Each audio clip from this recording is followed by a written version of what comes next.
আসসালামু আলাইকুম। আমন্ত্রণ জানাচ্ছি বিডিটিউব ইনফোটেনমেন্টের আজকের আয়োজনে। সাথে আছি আমি হাসানুর ইসলাম। ভারতীয় মিডিয়ার অবস্থা এখন বলো কি যে হলো, কেন এমন হলো। কিশোর কুমারের বিখ্যাত এই গানটির লিরিক্সের মতোই হয়েছে। এতদিন ভারতীয় মিডিয়া আইএমএফের কাছ থেকে বাংলাদেশের ঋণ নেওয়া নিয়ে প্রোপাগান্ডা করেছে, সেই সাথে প্রচার করেছে বাংলাদেশের অবস্থা শ্রীলঙ্কা ও পাকিস্তানের মতো হয়েছে। বাংলাদেশ দেউলিয়ার কাতারে চলে গিয়েছে, বাংলাদেশের অর্থনীতি ধ্বংস হয়ে গিয়েছে, আরও কত কি। দুদিন আগেও পশ্চিমবঙ্গের মিডিয়া প্রচার করেছিল আইএমএফ নাকি বাংলাদেশকে দেউলিয়া ঘোষণা করে ফেলেছে। তাদের এসব মিথ্যা প্রোপাগান্ডা আমরা ফাঁস করেছি। এবার ভারতীয় মিডিয়া বাংলাদেশের জিডিপি প্রবৃদ্ধি নিয়ে আলোচনা করছে।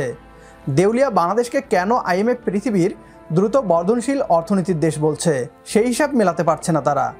বাংলাদেশের অর্থনৈতিক উন্নয়ন নাকি ভারতের জন্য হুমকি, এ নিয়েও আলোচনা করছে তারা। বাংলাদেশের অর্থনীতি নিয়ে কী বলছে ভারতীয় মিডিয়া, আসুন তা দেখি। और आपने गौर किया होगा कि पिछले कुछ सालों में इंडिया के साथ इकोनॉमिक टर्म्स में हमारे एशिया के अंदर चाइना को छोड़ के अगर किसी कंट्री को काफी इंपॉर्टेंट तरीके से देखा जा रहा है तो वो है बांग्लादेश। आपने जरूर सुना होगा लोगों को कहते हुए कि बांग्लादेश की पर कैपिटा इनकम इंडिया से ज्यादा हो गई थी, या फिर ये कहते हुए सुना होगा कि बांग्लादेश इंडिया से अच्छा ग्रो कर रहा है। और ऐसा ही कुछ हमें वापस देखने को अभी मिला है, जहाँ पे आप ये देख सकते हो कि 5.5% के हिसाब से इस साल बांग्लादेश ग्रो करेगा और वैसे ही 6.5% अगले साल। लेकिन क्वेश्चन ये है कि क्या इंडिया के लिए ये चीज प्रॉब्लमेटिक है और क्या बांग्लादेश इंडिया को सच में बड़े लेवल पे टक्कर दे सकता है। अभी कुछ समय पहले इनकी हालत भी खराब हो रही थी, आईएमएफ की जरूरत इन्हें पड़ रही थी और अब इंडिया के बराबर की ग्रोथ प्रेडिक्ट कर रहे हैं। तो आईएमएफ ने सच में इस साल के लिए बांग्लादेश की ग्रोथ 5.5% की ही प्रेडिक्ट की है और ये एशिया ही नहीं दुनिया की सबसे फास्टेस्ट ग्रोइंग इकोनॉमीज में से एक है। और क्या इंडिया को इससे डरना चाहिए, पता नहीं, क्योंकि देखो बांग्लादेश ने थोड़ा बहुत कहीं ना कहीं इंडियन मार्केट्स को नुकसान पहुंचाया है।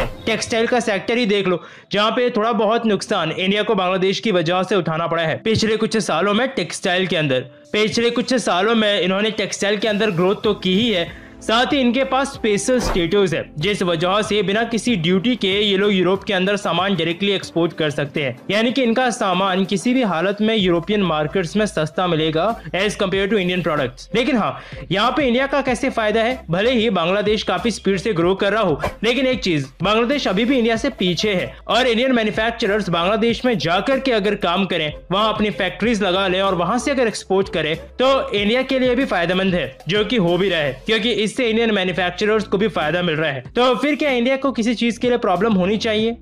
शायद नहीं, क्योंकि देखो बांग्लादेश का इंडिया के लेवल पे पहुंचना, ये जानते हुए कि इंडिया भी दुनिया की फास्टेस्ट ग्रोइंग इकोनॉमी है, काफी मुश्किल है। और मेरे ख्याल में अगर बांग्लादेश अच्छे से ग्रो करता भी है तो भी वो इतना इशू नहीं देगा। और अगर इंडिया के बगल में चाइना के अलावा कोई ऐसा कंट्री रहता है जो कि अपनी ग्रोथ पे फोकस कर रहा हो तो शायद ये ज्यादा अच्छी बात ही है, क्योंकि वैसे ही इंडिया के आसपास अफगानिस्तान, पाकिस्तान, श्रीलंका जैसी कंट्रीज है जिनकी इकोनॉमी बहुत बुरी हालत में है ऑलरेडी, और किसी भी कंट्री के लिए ऐसी कंट्रीज का अपने आसपास में होना कोई बहुत अच्छी बात नहीं है।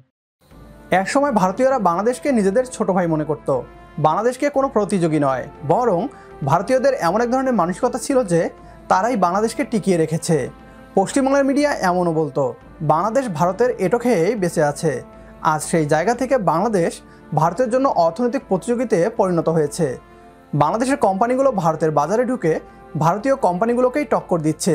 অনেক ক্ষেত্রে বাংলাদেশের তৈরি পণ্য ভারতের পণ্যকে হারিয়ে আধিপত্য বিস্তার করেছে।